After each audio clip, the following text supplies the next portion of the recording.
2. So let me go ahead and pull up our PowerPoint and let's get started. Alrighty, so chapter 2 is going to deal with the chemical level of organization of the human body. So if you have taken chemistry before, then a lot of this might be review. If you've never taken a chemistry class before, don't worry. I'm not going to have you memorizing formulas and things like that. So if you haven't taken chemistry, you should be okay to still be able to grasp the important concepts that you'll need to be able to understand how the body works as we get into organ systems. So the body is made up of many chemicals, as most of us are aware, and chemistry is going to underlie a lot of our physical processes, including digestion, movement, pumping of the heart, and the nervous system. And the deeper we get into these organ systems, you'll be able to understand how chemistry relates to their functions. So we can break chemistry down into 2 different disciplines. We have basic chemistry and then biochemistry. So let's get into basic chemistry first. So starting off with matter, what is matter? And matter is anything that has mass and takes up space. Matter can be seen, smelled, or felt. And so when I think of matter, I think of something tangible for the most part. Weight is mass plus the effects of gravity. So we've got 3 states of matter. Most of us learned this back in elementary school: solid, liquid, and gas. And matter can exist in either of these 3 states. So energy is the capacity to do work. Energy does not have a mass, it does not take up space, but the greater the work done, the more energy that is used up. So there's an animation here that shows us the different types of concepts of energy. And like I said, for any of the videos that I have in the PowerPoints, I definitely encourage you to go back and watch them in your study time. So we have a few different forms of energy. We have kinetic energy, which is energy in motion. So let's have an example here. So if I take this bottle and I drop it, that is energy in motion, kinetic energy. Now let me pick up my bottle. But me holding this bottle right here, but not allowing it to fall, do work, energy in motion. This is what we call potential energy. This bottle has a potential to do work, but it is not currently doing work. So we say that there is stored energy in me holding this bottle. And then when I go to drop it, that's energy in motion. Energy can be transformed from potential to kinetic, and you just saw that from me holding the bottle here and then me dropping it and allowing it to fall.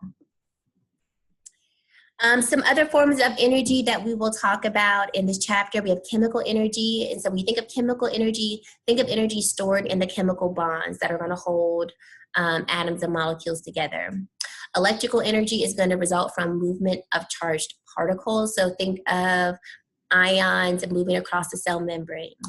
We have mechanical energy, which is directly involved in moving matter. So once again, think about me dropping this bottle as mechanical energy.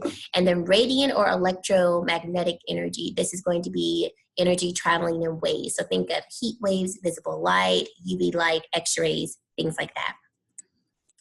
Energy may be converted from one form to another. So for instance, if you turn on a lamp, you can convert that energy from electrical energy to light energy. And energy conversion is inefficient, meaning that a lot of times when we are using energy, a lot of the energy is lost as heat.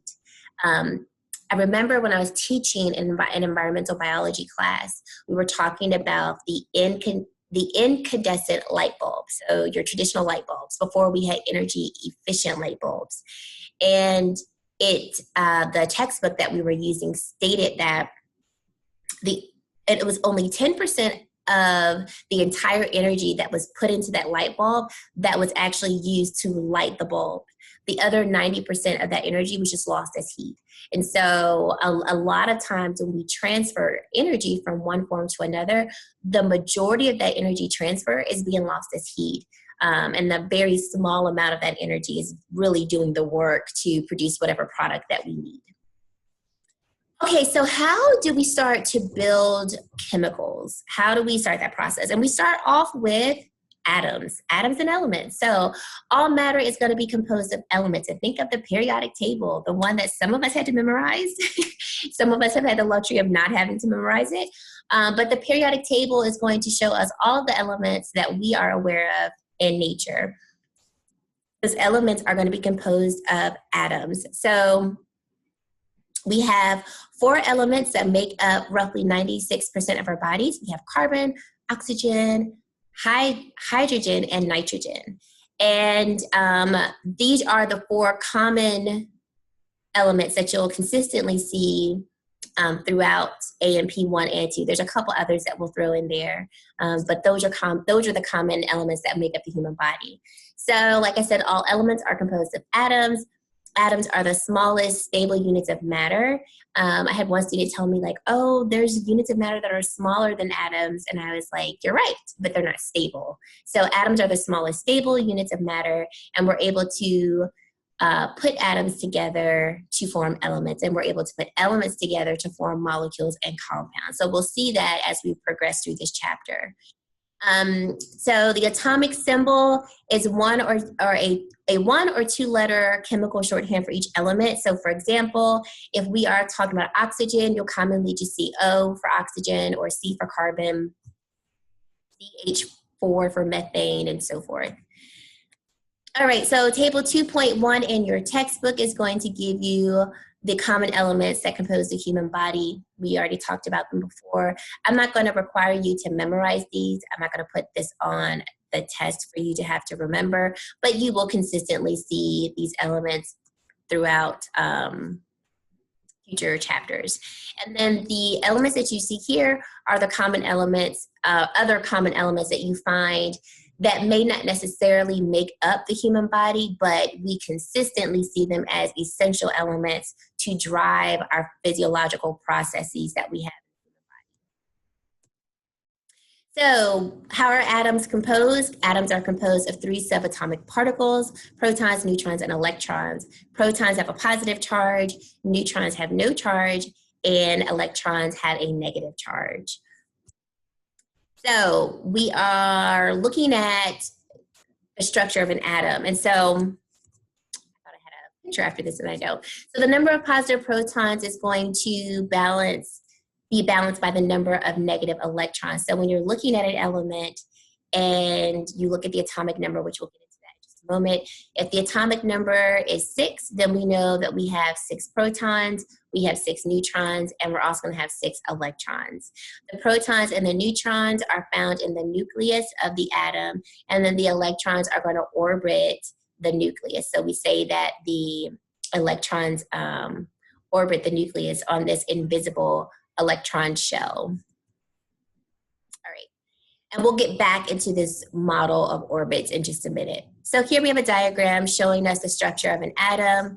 So protons are the red dots, the neutrons are the yellow dots, and then the electrons are the black dots. Notice that the electrons are much more small than the protons and neutrons. Their weight is very minimal compared to the weight of the protons and neutrons. So like we said before, the protons and neutrons are found in the nucleus of an atom, and then the electrons are going to orbit around the nucleus of the atom. So we get into some terms. So the first term that we'll talk about is atomic weight. Then we'll talk about the mass number, isotopes, and the atomic number, mass number, isotopes, atomic weight. So let's start off with the atomic number. The atomic number is going to be the number of protons that we find associated with an element. I like to think of the atomic number like our social. So technically, only one person is supposed to be connected to one social. That's minus identity theft. So, you know, I have my social. If no one has taken my identity and stolen my social, if you were to put that in, it's only going to represent me. Same thing with an element. So the atomic number is the number of protons of an element. And the reason why I compare it to a social is because that number cannot change. Just like I can't go and submit a change for my social just because, you know, I want to submit a change. the proton number cannot change. If we were to change the proton number, we're going to actually change the entire element that we're talking about.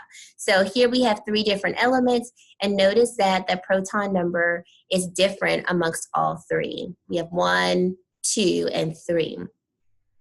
Like I said before, if the atomic number is a particular number, then that's also going to imply that also has the same number of neutrons and electrons. Mine is little old hydrogen. That doesn't have a proton, and that's because it has an atomic number of 1. So if we were to add one neutron to it, that would change that atomic number. So there's no neutron with it. But we look at helium and lithium.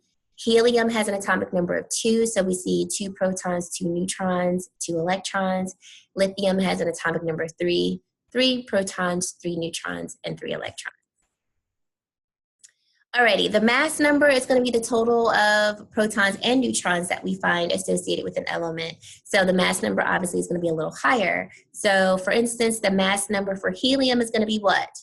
Number of protons plus neutrons, the mass number would be 4. And then the mass number for lithium will be what? Protons plus neutrons, that'll be 6. Isotopes is going to be a structure that has a different mass number because the neutron number has changed. So it's going to be an atom that is going to contain the same number of protons, but a different number of neutrons. So think of an isotope as a variation of a particular element. Because the atomic number is the same, we're still talking about the same type of element, it's just a variation of it. So I think about carbon. So we have carbon-12. Carbon has an atomic number of 6, so the mass number would be 12, 6 protons, 6 neutrons. So if you were to add a neutron to carbon, still carbon, because the proton number is 6, and that hasn't changed. But instead of having 6 neutrons, we have 7 neutrons. So the mass number now is going to be 13. So carbon-13 is an isotope, a variation to carbon-12. Does that make sense? I hope it does. And then the atomic weight is going to be the average of the mass number and all isotope forms that a particular element may have. So I think of the atomic weight like getting on a scale. So let's say I get on the scale and I have on a very heavy coat. I have on a book bag that's full with books. And I'm holding my daughter. You know, if I get on the scale, that scale is just going to read everything that's on the scale. So the weight that it shows me is not literally my actual true weight. And that's how I think of the atomic weight of an element. It's going to encompass everything that is associated with that element to give us a holistic number. I'm going to skip over radioisotopes because I don't test you on that. If that's something that you're interested about, just contact me one-on-one. All right, so let's get into how we form molecules and compounds. So molecules and compounds are different based on the elements that we put together to make them. So molecule is generally going to be 2 or more atoms that are bound together. And in most cases, molecules are going to be 2 or more of the same element bound together. So think about oxygen, a molecule of oxygen, the oxygen that we breathe is O2. So 2 oxygen molecules bound together. Or think about, just slipped my mind. Okay, I can't think of my other example, but think of basically 2 or more elements that are the same that are bound together. Versus a compound is going to be 2 or more elements that are different bound together. So think about water, H2O, or carbon dioxide, CO2. When you think of a mixture, most matters exist as a mixture, 2 or more components that are physically intermixed together. And so we have 3 basic types of mixtures. We have solutions, colloids, and suspensions. So you think about a solution is going to be 2 or more components mixed together, and when they're mixed together, you don't see a difference of the 2. So I like to think of like salt water. So I have a beaker of water, I pour my salt into it. Once the salt dissolves, if you're just looking at that beaker of water, you're not going to know that there's salt in there until you drink it. So that's how we define a solution. That when you mix the 2 different components together, there's no difference of the 2 components that you can actually see. A colloid is going to involve solid particles that are larger in a solution and scatter light. So these components really don't settle too much. They don't settle out. So think about Jello as an example of that. And then a suspension is going to involve substances that really don't mix together. So you can see the separation and the differences between the two substances. So think about blood. So initially when blood is drawn, the substance or blood looks like a whole, but if you were to allow blood to settle or you spin it down in a centrifuge, you're going to see the different substances separate out.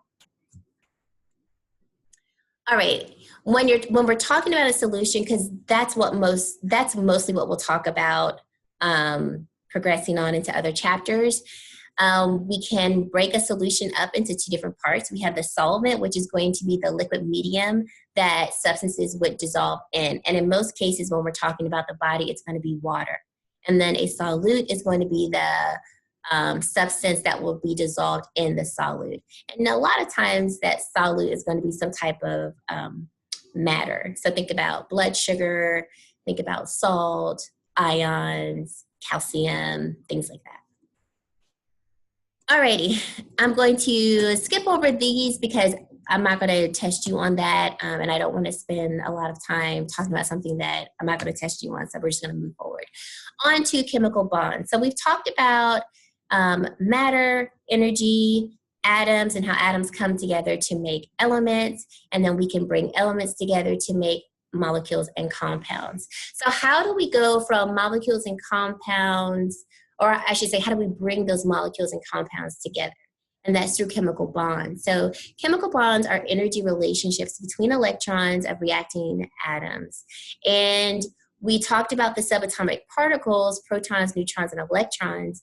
And the purpose of electrons orbiting that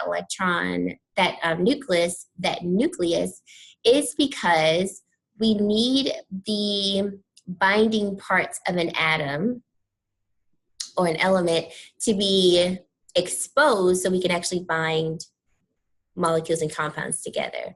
So electrons are going to be those subatomic particles that are involved in all chemical reactions, because it will be the electrons that will determine the reactivity or the binding activity or bonding activity of a particular element.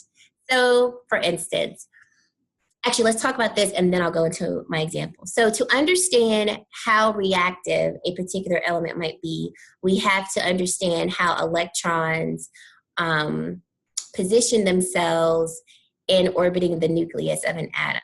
So electrons can occupy areas around the nucleus, and that area that the electrons occupy we call the electron shells. These shells are invisible, but it's the pattern by which they orbit the nucleus. So each shell contains electrons that have a certain number of kinetic and potential and energy. So depending on the size of an atom can have up to 7 electron shells. And the shells can hold a specific number of electrons. So the electron shell that is closest to the nucleus, so if we have the nucleus here, that first electron shell can only hold 2 electrons. The second shell can hold a maximum of 8 electrons, and the third shell can hold a maximum of 18 electrons. The outermost electron shell that is associated with an atom, we call the valence shell. And the number of electrons in the valence shell will be the determining factor of how reactive that particular atom is with other types of atoms. So we have this octet rule, or rule of 8, that states atoms desire 8 electrons in their valence shell, no matter how many electrons they can hold. So for instance, we know that the third shell can hold up to 18 electrons, but in order for that third shell to be satisfied, it wants at least 8. If it doesn't have 8 in its outermost shell, then that particular atom is going to want to bind with another atom so that we can get 8 electrons so that I can be satisfied. So I like to think of it like eating. So I'm hungry, I want to eat so that I'm not hungry anymore. So I have a big appetite, I like to eat a lot.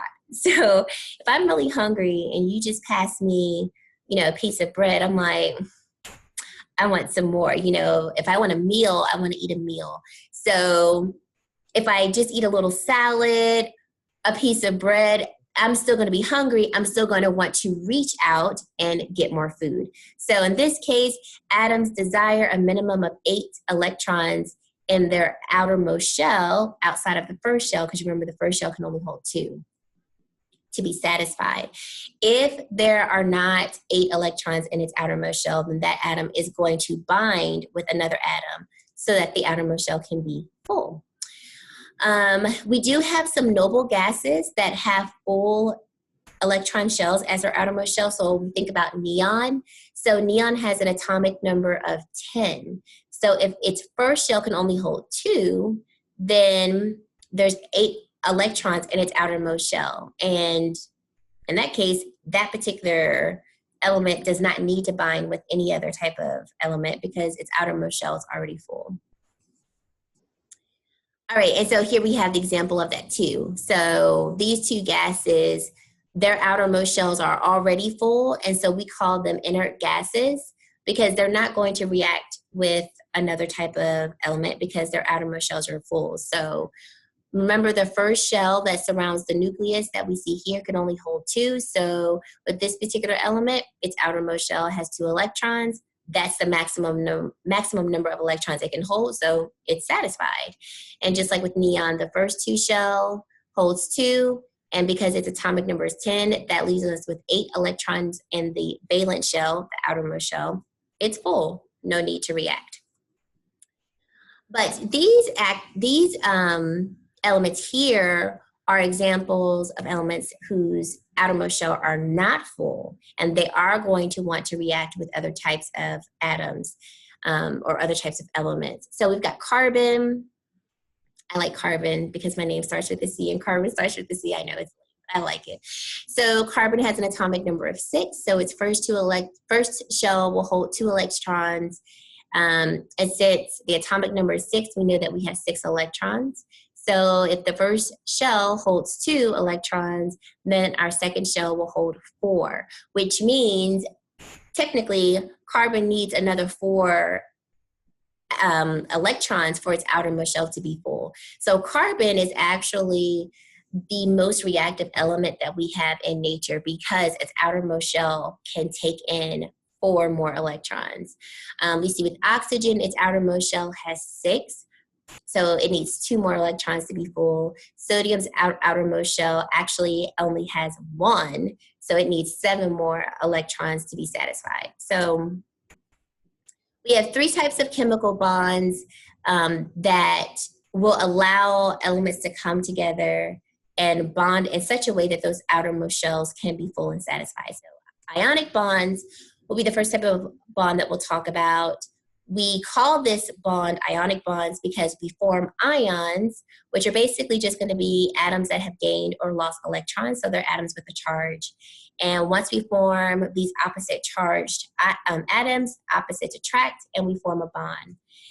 So with ions, the easiest thing or the easiest way to remember it is that the number of protons does not equal the number of electrons anymore because an atom has either given up an electron or it's taken on an extra electron.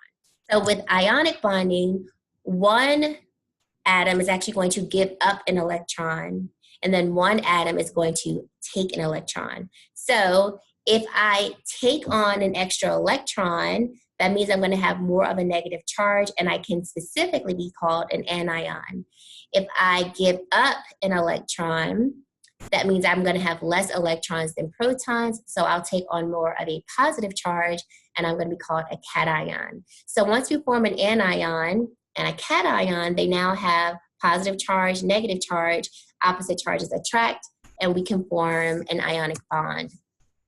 So we have an example of this here. So we've got sodium. Sodium's, the way that we arrange the electrons, it has the 1 electron in its valence shell. And when we take a chlorine atom and we arrange the electrons, the valence shell has 7. So it's easier for sodium to give up 1 electron because when it gives up that 1 electron, now this outermost shell has 8. And then when chlorine receives that 1 electron, now its outermost shell has 8. But because sodium gave up an electron, it's going to take on that positive charge because sodium's atomic number is 11. So it has 11 protons because you know that proton number does not change, the atomic number. But when sodium gives up that electron, instead of it having 11 electrons, it has 10. So since there's more protons than electrons, sodium takes on more of that positive charge, and we now call it a cation. Chlorine has an atomic number of 17. So the proton number is 17, but when it takes on that extra electron, its electron number will be 18. So electrons have more of a negative charge. We have more electrons than protons. Now chloride, now it's called chloride because it has a charge, has more of a negative charge, and we can call it an anion. So opposite charges attract, and then we form sodium chloride, which is table salt. All right, and here's just another example of an ionic bond. Covalent bonds occur when 2 or more atoms are binding together, but neither atom is strong enough to actually take an electron from the other atom. So I think of people who arm wrestle, right? So we're arm wrestling. Imagine my hands are from 2 different people. We're arm wrestling and we have the same strength. So who's going to win?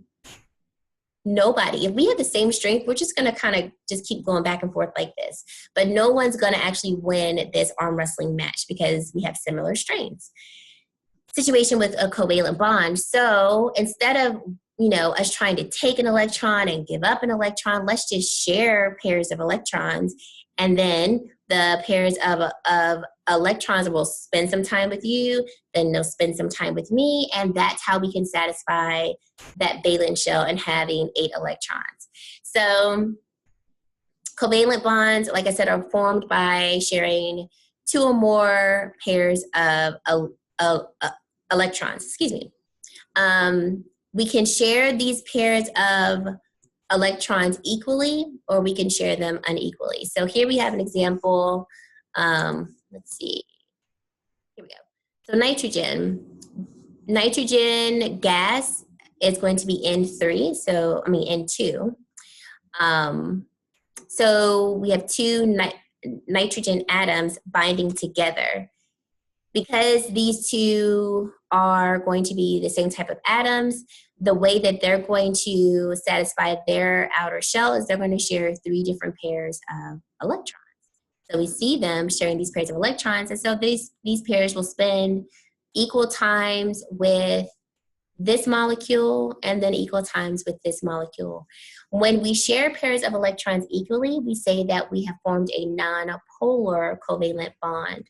And the term polar is going to indicate a difference. So if we are sharing pairs of electrons equally, then we say that we have formed a non-polar covalent bond. Now, if we are sharing pairs, and CO2 is another example of sharing pairs of electrons equally. With CO2, we're sharing 2 pairs of electrons, and they're spending equal times with oxygen, carbon, and the other oxygen molecule, nonpolar. If we are sharing pairs of electrons unequally, so with a molecule of water, so we have H2O. So although oxygen is not strong enough to completely take those electrons from the 2 positive atoms, the pairs of electrons will spend a little bit more time with oxygen than they do the other 2 atoms. So we say that oxygen has a greater attracting ability than hydrogen molecules do, but because it's not strong enough to completely take it away from those 2 molecules, we don't call it an ionic bond. So we call it a polar covalent bond because these pairs of electrons that are shared in this molecule will spend a little bit more time with oxygen than they do these 2 molecules here. So it's a polar covalent bond. All right, hydrogen bonds. This is the last type of chemical bond that we will talk about. And the difference between this type of bond is that we're actually forming a hydrogen bond between molecules and not just atoms themselves. So if you look at this diagram here, a hydrogen bond is connecting a molecule of water, hydrogen bond, to another molecule of water, hydrogen bond, molecule of water, hydrogen bond, another molecule of water. The differences between a hydrogen bond and a covalent bond and an ionic bond is that with an ionic bond and a covalent bond, we're actually using a bond to link the actual atoms together, the hydrogen with the oxygen. Hydrogen bonds are actually linking molecules together. And then the neat thing about a hydrogen bond, especially when we're talking about it with water molecules, the hydrogen bonding allows for us to create surface tension. So here we see a water strider that can walk across a pond because the weight of this water strider is light enough to not break the surface tension that is formed by the way the hydrogen bonds link the water molecules together. Excuse me. All right, chemical reactions. So now that we understand how we form chemical bonds, how we're actually linking atoms together and then linking molecules together, let's talk about these chemical reactions that are going to occur within our cells. So chemical reactions occur when chemical bonds are either formed, rearranged, or broken. So when you think about chemical reactions, think of metabolism. These reactions that are going to make molecules or break them down. So these reactions can be written in a symbolic form that we call a chemical equation. And so if you're looking at a chemical equation, let's look at this one here. We're going to have reactants, and then we're going to have a product. So if we have methane, so we have 4 hydrogen atoms, and then 1 carbon atom. These are going to be the reactants. If we put them together, we form the product of methane. So the reactants, I like to think of the reactants like ingredients to make a cake. And then the product is your cake. So the reactants plus the product is what we're going to completely call the chemical equation. Alrighty, so let's talk about a synthesis reaction. This is the type of reaction that is going to make larger molecules. So we take reactants, put them together to form a larger molecule. So here we have an example of amino acids, which are small substances, and when we link amino acids together, we can form a larger component called proteins. Another word for a synthesis reaction is anabolism. A decomposition reaction is going to involve larger molecules being broken down into smaller components, so just the opposite of a synthesis reaction. So we can call a decomposition reaction also catabolism. So here we have a chemical equation, and we're just using the letters A and B as placeholders. So we have the product AB, which is, we're supposed to assume, is a larger substance. And when we break it down into its smaller component, we break it down into its reactant forms of A plus B. When you're looking at a chemical equation, the direction of the arrow is going to tell you the direction that the reaction is going toward. So if we saw, here we go. So if we see AB plus C, then the direction of the arrow tells us the direction of the products that we're making. And I don't think I said that before, so I just wanted to make that clear. So here we have an example of glycogen, which is a large starch molecule that we find in our muscles. So we can break glycogen down into smaller glucose molecules that our cells can use for energy. All right, the last type of reaction that we'll talk about is an exchange reaction. So an exchange reaction is going to involve a decomposition reaction and then a synthesis reaction. So here we have our initial reaction of AB plus C going toward AC and B. And then we have another one showing AB plus CD going to AD plus CB. So essentially what's going to happen is we're going to initially break down AB plus C or AB plus CD, break them down into their reactant form. So if we broke AB plus C into the reactant forms, decomposition reaction, it would be A plus B plus C. And then we rearrange their order to form the products AC plus B. Same thing here with AB plus CD. We're going to break that down in a decomposition reaction, A plus B plus C plus D, and then we're going to synthesize through a synthesis reaction new products, AD plus CB. So in an exchange reaction, we're just essentially exchanging the order of the reactants to form a new product. And so we have an example here of adenosine triphosphate plus glucose, and then we can rearrange the reactants to form adenosine diphosphate plus glucose phosphate. Alrighty, in living systems, these reactions are also referred to reduction, oxidation, or redox reactions. And what we mean by a redox reaction is it involves atoms that are reduced. We say an atom is reduced when it gains electrons, and we say an atom has been oxidized when they lose electrons.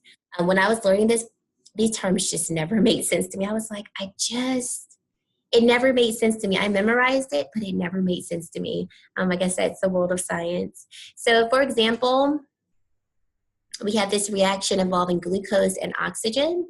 And so the products that we're making carbon dioxide, water, and ATP. So in this example, glucose is oxidized, meaning that we've lost electrons. And then the oxygen molecule is reduced because it's gained electrons.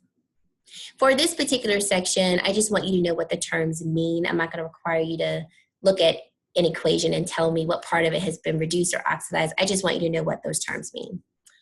All right, energy flow and chemical reaction. So like we talked about way in the beginning of this presentation, remember that energy can be transferred from one form to another. But also remember that when energy is used, a lot of the energy is lost as heat. So we have two types of reactions that will show us the energy movement in the reaction. When we're talking about exergonic reactions, that type of reaction, in terms of its net production of energy, is going to release a lot of energy, more energy than it needs to start the reaction. So the products will have less potential energy than the reactants, and a lot of our catabolic and oxidative reactions are going to be exergonic. The way that I remember exergonic reactions, I think of exer and I think of exit, so giving off a lot of energy. Endergonic reactions do just the opposite. They're going to absorb more energy than the amount of energy that they release. So essentially they're going to use up or require more energy input for that particular reaction. So the products are going to have more potential energy than the reactants. And a lot of excuse me, all of our anabolic reactions are going to be endergonic reactions. And the way that I remember endergonic, I think in, absorbing energy in. Okay, so essentially, all of those reactions that we just talked about, all chemical reactions are theoretically termed as reversible. And a reversible reaction, when you look at it, it's going to have this double arrow. And what this double arrow means is that this particular reaction, we can put these reactants together to form this product. So essentially, we can do a synthesis reaction, and at the same time, we can do a decomposition reaction. So we can take this product and we can break it down into its reactant forms. The purpose or the goal of a reversible reaction is to get to a state of equilibrium, a state of balance where we're forming the product and breaking it down at the same time. Many of our biological reactions are not reversible though. So theoretically, we would like to think, or in a perfect world, all reactions would be reversible, but biologically, a lot of our chemical reactions in our cells are not. So energy requirements to go backward are too high, and so the products essentially are removed. And if you think about it, if all of our reactions were reversible, meaning we could make products as well as breaking them down, that would essentially lead to indefinite lifespans, that we would constantly be able to make and break down things with a state of equilibrium, meaning that there would never be an imbalance in anything. And so it makes more sense that a lot of our reactions are not reversible because, of course, as we age, things do start to slow down, break down, and so forth. Just some quick facts that I want to talk about that will affect the speed of chemical reactions. Temperature. So if your body temperature is higher, that actually will speed up your chemical reactions. If your body temperature is lower, it will slow it down. And that kind of makes sense. If you get hot, if you pay attention to your body, you'll notice that your heart rate picks up. Versus when you're cold, you tend to just feel slower because you're really cold. The concentration of reactants. So if we have increased concentrations of reactants, let's say the reactants in a solution or in a chemical reaction, the reaction will tend to speed up because we have more reactants to form products. And then particle size. So if the particles that are being dissolved in a solution, let's say, are really small, we can increase the rate of that reaction versus if they're larger, it's going to take more time. And then lastly, catalysts. Catalysts are going to increase the rate of a reaction without being chemically changed and without becoming part of the product. Enzymes are what we call biological catalysts, and you will hear this term throughout the rest of this textbook. So when you think of an enzyme, think of a product that is going to speed up a chemical reaction, but it does not change the formula of the chemical reaction, and it itself does not change. It's just going to be a medium that's going to get the reactants to the product form a lot faster. With biology and in our bodies, if we didn't have enzymes involved in our chemical reactions, our bodies would not be able to function properly because we wouldn't be able to drive the chemical reactions fast enough to where life could be viable. All right, that's it for this particular video. You can click the next video below and we'll pick up and finish off chapter 2.